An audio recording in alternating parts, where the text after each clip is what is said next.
Hi YouTube, we're here with the Spitfire lighting project. I want to give you an extra close view. Kind of ran out of memory there. Weird. The only thing I did that I didn't film was sliding this white wire into the red. Just the exact same way we did the brown wire at the end of part 2. This is part 3. We've got the servo lifted. It's very obvious which direction that goes. And you can see the pocket there where the wires chase back. And these LEDs will be very vivid. And so it's going to look nice. They're going to be mostly forward and then side facing. They'll be up and down a little bit, but mostly forward. And you can see on there that mark I made with the up arrow. So that's pretty much what that looks like. So now the challenge becomes, how do you insulate these from touching each other? And so you end up having to do some sort of tape over these, or glue. And I've used both, so I think I'm just going to go with tape. Tape is a lot easier. So we'll pause it, we'll get you back into the mount, and we'll continue this project. Probably pausing it, so I mean you don't need to, it's the same exact process on the other side. And then maybe we'll go ahead and get the tail in there next, so you guys can watch that right away. And then I'll show you how I terminate the leads for the tail. So without further ado. Alright guys, so nobody says you have to use tape that's colored the same as what you're covering, but if you had tape that was the same color, it might be kind of nice. As you can see, I'm going to be using some black tape. Nothing magical about this, just regular electrical tape. Bear in mind you're working on a plane. Don't make it any bigger than it's got to be, but make sure it's big enough to stop with. Let's suppose something went wrong and it heated up a little bit. You want to give a long time for this to go before you would have a failure. So I'm going to wrap around, spinning it between my fingers. And we're going to walk it back under. This is also going to act as a mechanical strength for the wire, so that the wire attaches to the wire and not just through the solder joint, which is going to be a relatively strong connection anyway. As you know, if you've ever tried to make landing gear, that sort of thing. Okay, so now this side, same scenario, except I think this time instead of wrapping it lengthwise, I'm gonna cut it to about the length I need, like this. I'm gonna use it like this, side to side here. Okay, so you see I'm gonna lay that resistor along the length of the lead. And once it's laid flat, you can see why I pulled the servo out now, because it would have been ridiculous to do that without pulling out the servo. And I truly don't believe there'll be any adverse consequences. I think I'm going to have a heck of a time doing it the way I originally planned, so I'm going to have to wrap it. And guys, when you're doing these projects, don't be afraid to change your mind a little bit here and there. You're going to do it anyway. So, okay, so once this is rolled, that's pretty thick and I don't like the way it looks, but I think it's going to fit. Because the idea is I still have to fit it into this pocket, but this pocket's covered with that tape. So what I'm going to do is I'm going to take this tool and just open this pocket up just a little bit deeper. Okay? And rather than widening it up, I'm going to make it deeper. I'm actually just going to dig a little teeny bit of that product out. Doesn't take much. Okay. So now the first one to go in is going to be whichever one falls in first. So in this case it's going to be the black wire, which is going to go forward and then it's going to come back. And then the white wire is going to kind of do the same thing. Just use this little pushing tool that I made. Just kind of get these wires lined back up. Now it's going to want to kind of put this servo back in without really waiting around for us to decide how to handle that. So I think probably the next best step would be to go ahead and get a little bit of glue slathered on here and then stick it in the pocket. And for that type of part, I use what I've referred to as pops in your hand, not in your mouth. And this is a glue that works really sharp for this type of project. And it looks like the tip is closed up a little bit because I haven't used this in a little bit. So I'm going to actually poke that with a sharp object real quick. Probably, I could use an X-Acto knife actually. And if you guys have watched any of my videos, you'll know why I call it that. Because I was doing a project once and the bottom end blew up. It was awesome. Made for really good video. Not exactly. Okay, so I'm just going to put a little bit of this out here. This stuff is super cheap, comes from Hobby King. You'll notice I'm not getting like all over the edges and stuff. I'm just kind of more or less doing the bottom surface. And that is by no accident. You don't want to get it all over it because there's only so much adhesion that's really required to make this thing stay in here.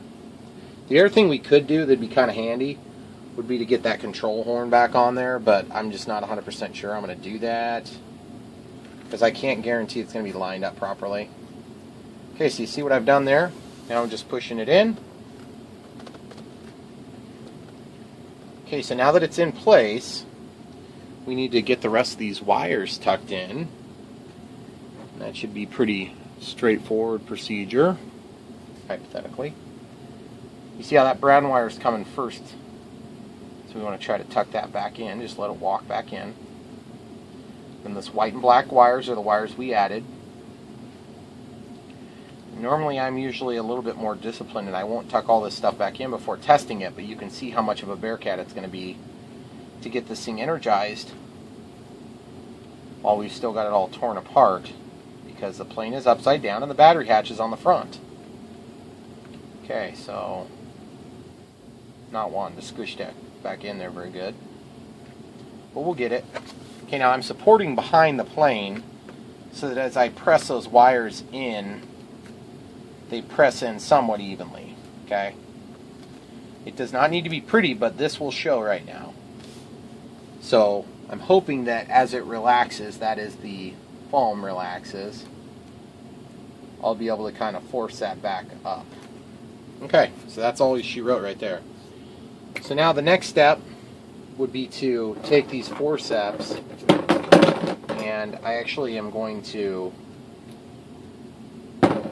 well, I'm going to use the forceps first to get this chunk of foam out there. I just noticed there was a chunk of foam. And luckily I didn't yank too hard because the chunk of foam was stuck to the wire itself. Just getting this stuff out of here while we have access to it. Okay, so we're good otherwise there. So now the next step is to get this servo arm back on, because that'll be one of the first tests we perform, is to make sure the servo works.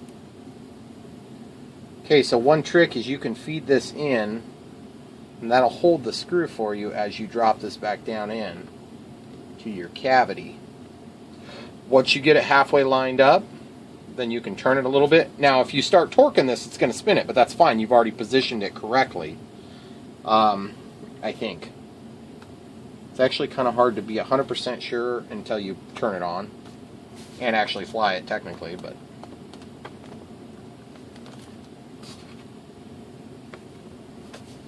I hate this type of thing because you've got nowhere to push hard against.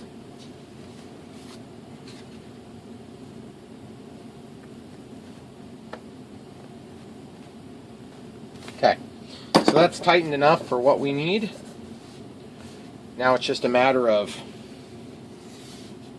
I'm pretty sure that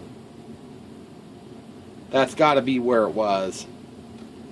I can't say with certainty, like I said right away, but we will here in a little bit.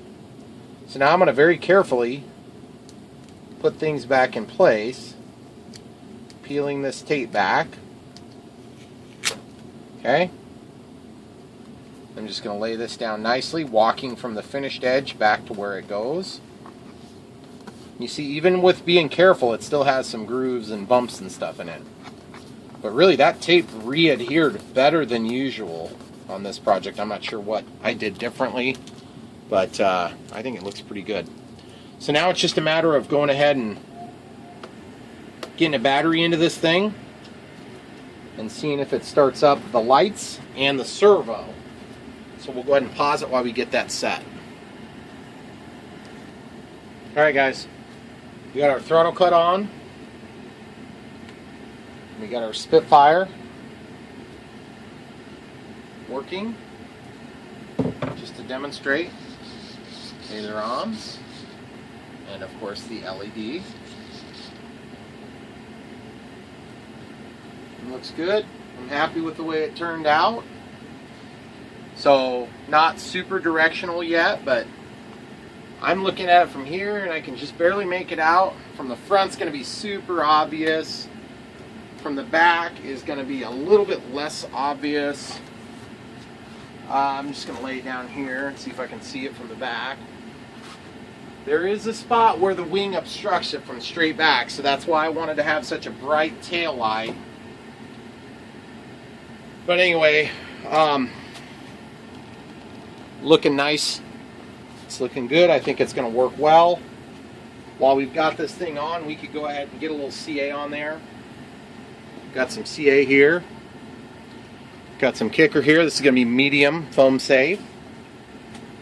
And what I want to do is I want to extend the reach of this light. Very simply put, I want it to diffuse. Okay, so we're just going to put a little bit of kicker on there. We're going to try to avoid having huge drips. Drips are ugly, but they are effective in spreading light. Okay, so we're just going to get that on there. Immediately follow it with just a touch of kicker. And you can more or less see what I'm doing here. It's not really rocket science. I'm basically just putting the glue on, and then I'm putting more kicker on. And that's all I'm doing until it's satisfactory. And it's tempting to think I'm going to build a big complex cover over the light, but my experience has proven that that's not required. I mean, it might be okay, it might not look bad, but you certainly don't have to feel like you need to do that. That one dripped really bad, so I caught the drip before it got down below. So now, I'm going to grab the plane and I'm going to flip it over so I can get to the other angle. It's always awkward to do this stuff because, like, the little antennas and things. Yep, there's the antenna screwing with me again. I knew that would happen too, and that's why I had this thing prepared. But it's kind of hard to tell which direction it goes because I didn't mark it very well. And if I would have marked it well, it would have been more effective. Okay, so the next step, as we're getting this glue going, would be to basically here, what I want to do is I want that glue to sit right on the bottom and transmit that light. Now, if this doesn't spit the light to the back much, what will happen is as I build that up, it's going to eventually make a little bit of light shine behind. But it looks like maybe if I had to do it over again, I would have brought it back just a hair. Because right now I think it's going to be very dim from the rear of the plane, which is going to make it less effective. Because really, after all, what's the point of having lights if you can't see them from all the angles, you know, that are needed? So now I'm going to actually hang this down, and I'm going to let that green light more or less drip. And you can see the kicker kind of dangling on the end there.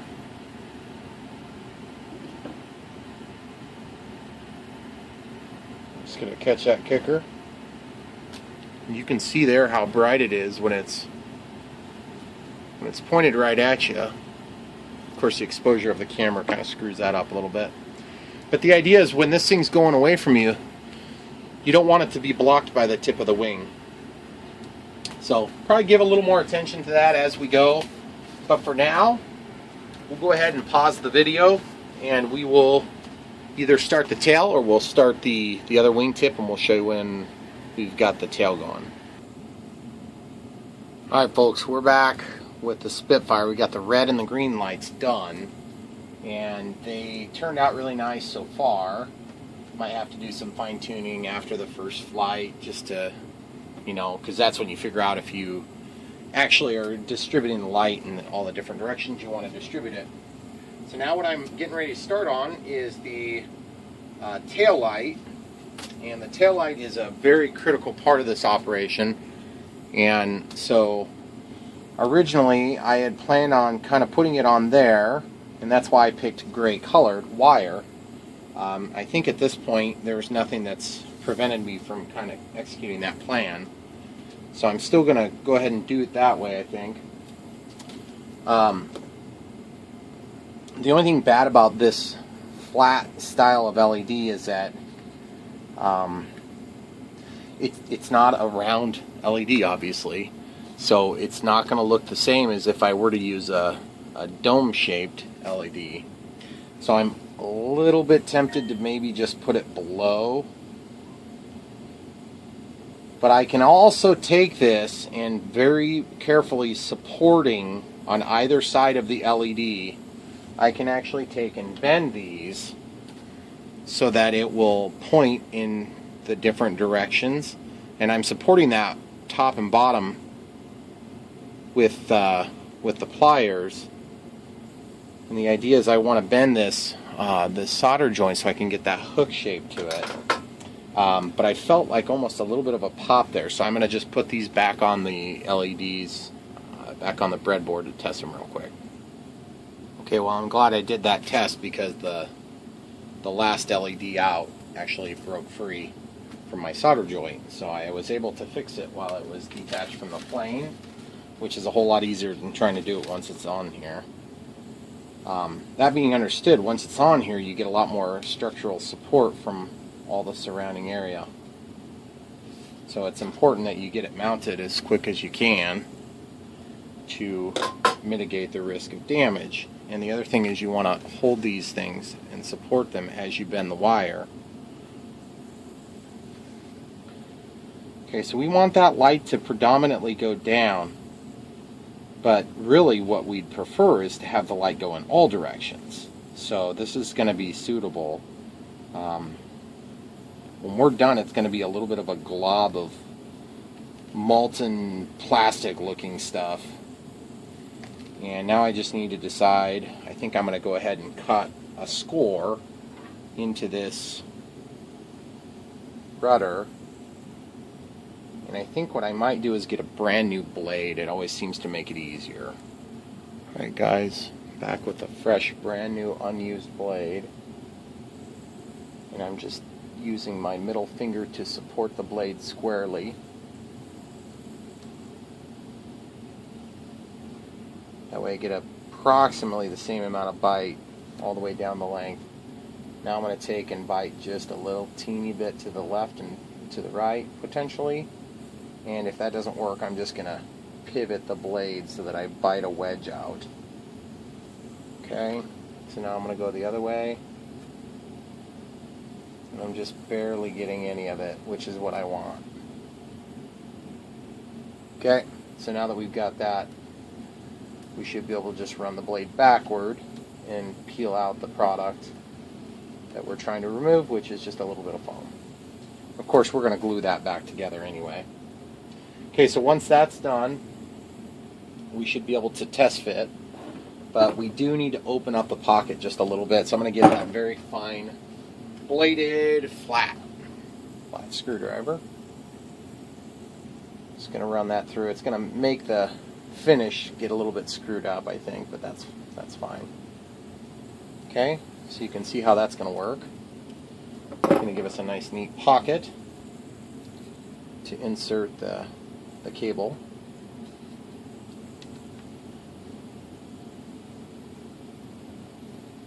Of course, it's going to be tricky to get that to sit down in there, isn't it? Okay, pushing down the black wire first. Just going to get the white one out of the way, or the unmarked cable in this case.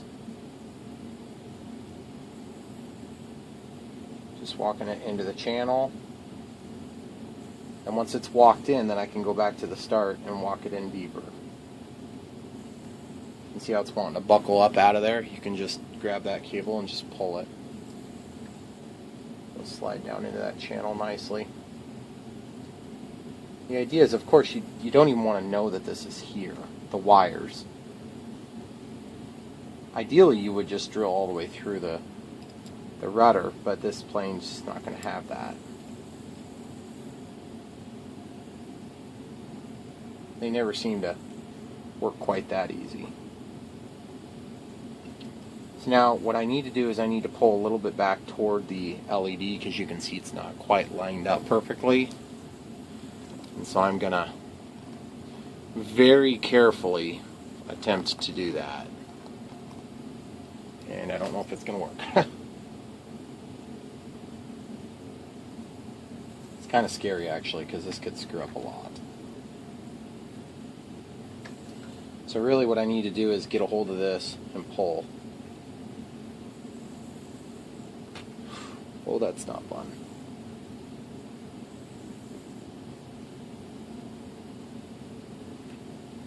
It's like when you realize the consequence of making a mistake, it makes it a whole lot more stressful. Okay, it's coming. Very slow. Okay, good. That's what I wanted to happen. So now I can take my screwdriver again, and I'm going to get the black wire over there, and then the white wire over here. That way they're on the right side of things. I can kind of push that wire right down into the recess. Okay? And then the LEDs themselves can actually be glued right to the end.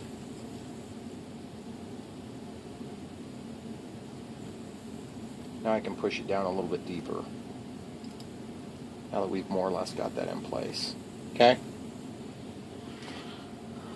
So it's not going to be beautiful when you look close, but when you're looking from 300 feet away at 50 miles an hour in the near dark, it's going to work really nice.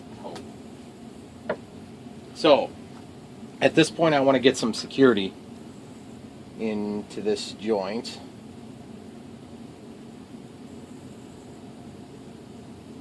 Okay, got a clog. I'll get this unclogged.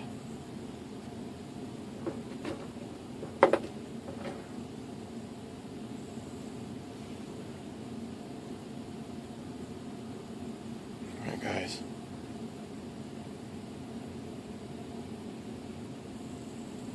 Just getting glue right over the top of the surface.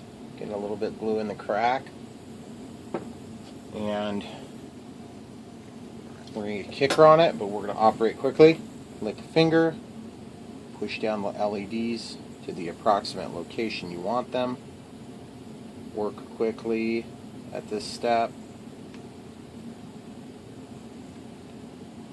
The only thing I don't like is there's a bit of a twist between the LEDs. But that might be okay because the light's still going to get distributed neatly. If I turn the rudder, you guys might be able to see a little better than I can too, actually. Good.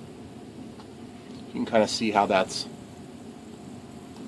lined up, if the autofocus would work.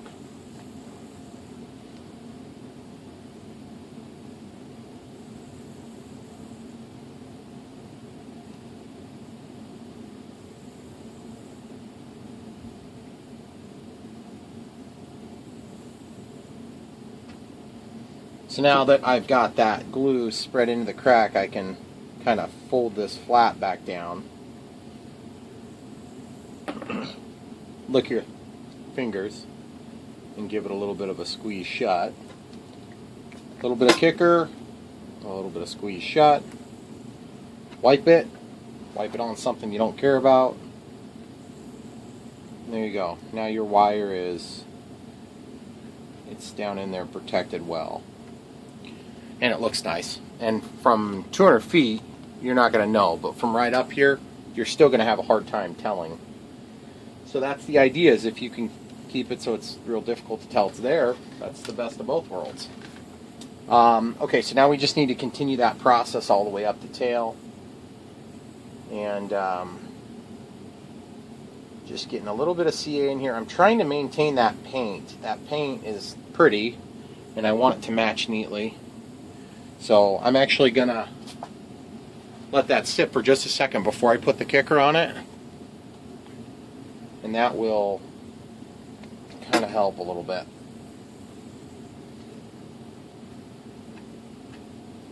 Just working it over with my fingertip. Now wipe it, get that stuff off of there. You can use acetone to take this stuff off after you're done working. Because there's nothing worse. You get in the shower in the morning and then this stuff starts cutting off and, you know, breaking up, and it gets sharp like a knife. So you're putting soap on yourself and you're chopping yourself up with the sharp CA pieces. Okay, so that worked really nice. So now that will also help to protect the bottom of the tail if you would ever bump the tail on a landing. I don't think you would probably do that on this plane, but either way. Okay, so now would be a great time to test it, but I don't really want to test it yet. I just want to get the wire in the hole. Okay, so now I'm just getting some glue from a couple of different angles. Obviously, we'll come back and we'll do more angles after our initial flight if it's needed, but I want to make sure I at least cover all the wire and all of the LEDs, at least one thin coat. Doesn't need to be, you know, trying to distribute the light with that, but that's going to help to protect it from short circuits. So, okay, so now we'll turn that back. So it's square. So that's going to point down, out, and then straight out. And the idea is, as the plane's flying away, you know, you're usually under the plane. It's not very often that you're over the plane, but this will shine in both directions. So if you're flying upside down, you're over the plane, you know. Okay, cool. So now you remember how I was talking about how this rudder is going to move. You don't want it to be right there, and you certainly don't want it coated in CA at a joint where it's going to move. So I'm going to just make sure I leave a bit of a loop, and then as it pivots it won't cause an issue. So this is going to be tricky because I have to kind of fly by, well, I guess I'm just guessing. That's all I'm doing. I'm just totally guessing because I am not 100% sure where this whole mechanism goes. And so rather than using a hot knife that would allow me to hit the mechanism for the steerable gear, I could make a slice and walk up until I'm into the white, which would be really easy to do. And as well as that went, it might be kind of the ticket, I'm wondering. Let's try it. There's a seam line here, so I'm just going to follow the seam. Then I'm just going to make a nice jagged edge so it kind of looks like the finish work. And then I'm going to take and cut just right literally next to it. Boy, using a new knife makes a big difference. This thing is extremely sharp. Okay, now that that's cut, of course I'm going to need to go in there and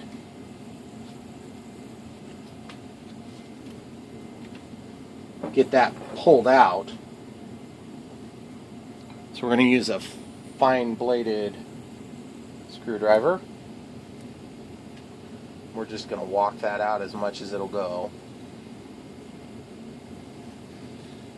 Just kind of turning it progressively a little bit more each time, and there you go. There's your little piece coming out.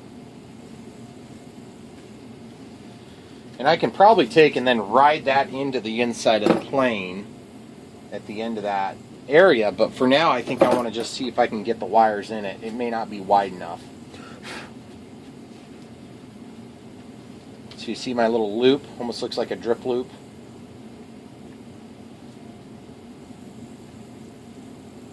Okay, that's going down in there decently. Not perfect, but decent. You guys know I don't usually do my lights this way, but see how nice that looks? It just works. So I'm going to do my lights this way on this one. Just using my fingernail to push this in. I try not to do the fingernail push because you almost always get damage on either side.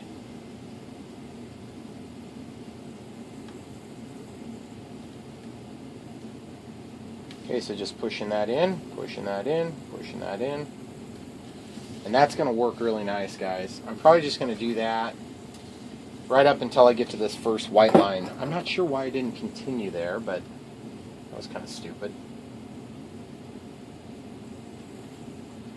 So now I'm actually going to open up a little bit wider pocket this time.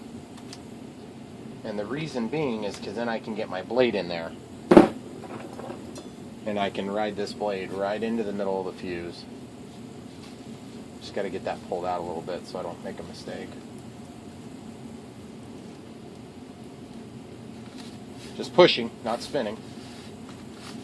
Okay, walking it until I get it the way I want it, and I can tell it's all the way through because I can feel it. And guys, we are so close to being done.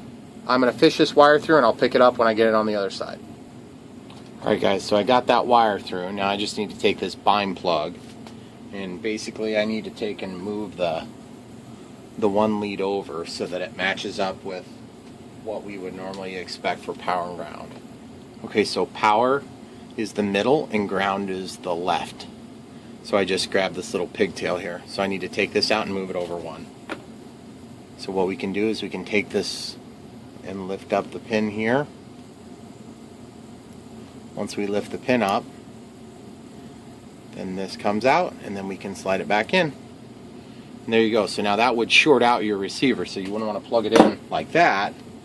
But what you're going to do is you're going to clip one side of that, and then the other side is going to give you a place to land your resistor. So you want to keep the slightly longer side here, because this will be positive and this will be negative, and you're going to be putting a resistor on there. So that's what I'm going to do now.